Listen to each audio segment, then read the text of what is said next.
Thank you, Albert. I'll lecture for only 5 minutes. Scholars have not been good to Zionism.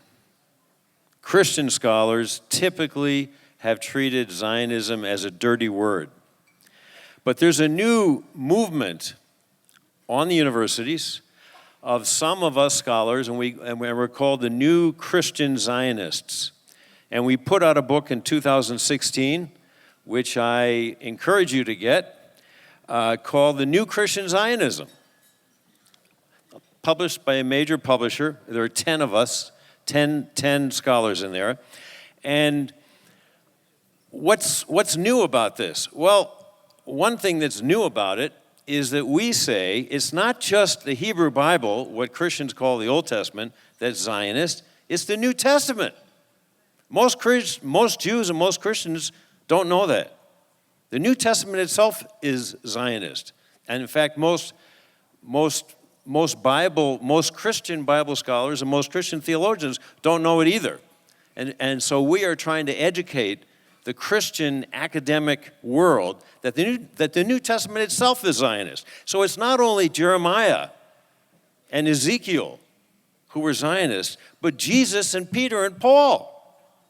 Now, a pastor just asked me this morning, well, what do you mean? What do you mean by Zionism?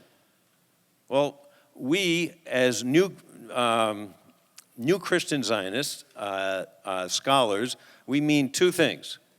Number one, that God is still in covenant with the Jewish people. God did not stop, God did not close or end his covenant with the Jewish people in 30 AD.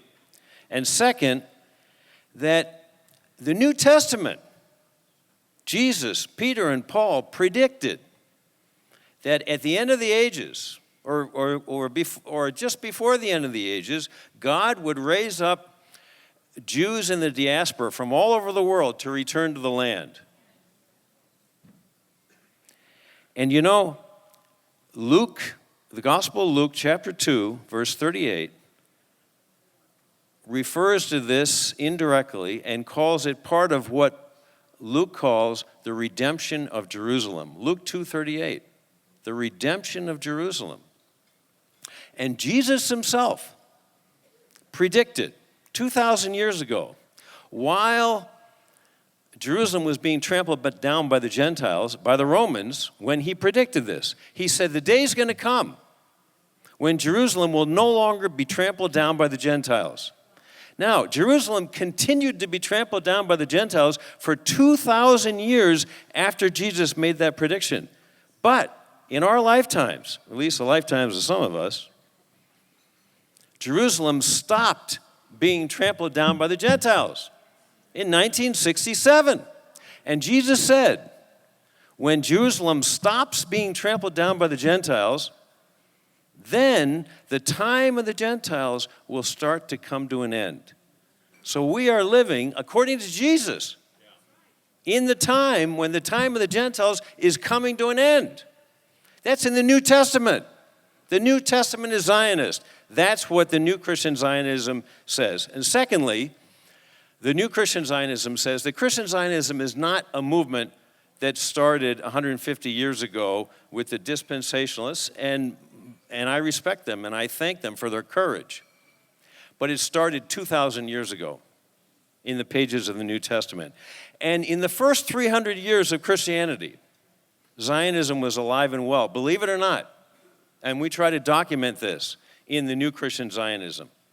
But then it went underground, particularly after Constantine, through most of the Middle Ages, and it came back to the surface in the 16th century, not the 19th, the 16th century with the Puritans.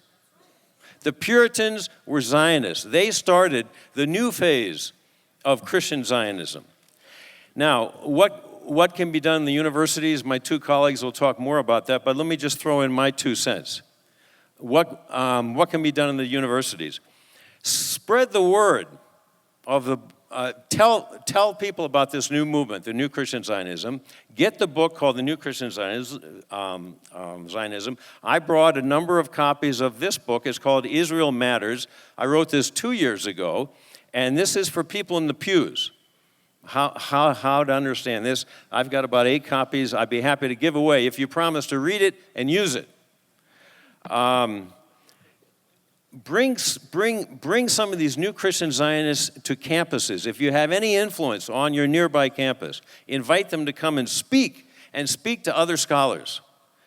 Now, some of us are already doing this. Some of us new Christian Zionists have started at the American Academy of Religion and the Society of Biblical Literature, which every year has 10,000 religion scholars come from all over the world. We started last year a Society for Post-Supersessionist Theology, and it's attracting large numbers of scholars from all over the world. And we're going to meet again in San Diego in November. And finally,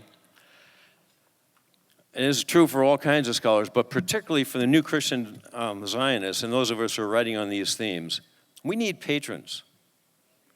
It is very difficult to get time to write unless you get money to get time off.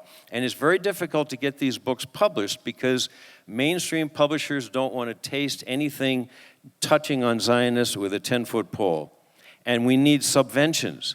So we need patrons out there. Amen. Thank you.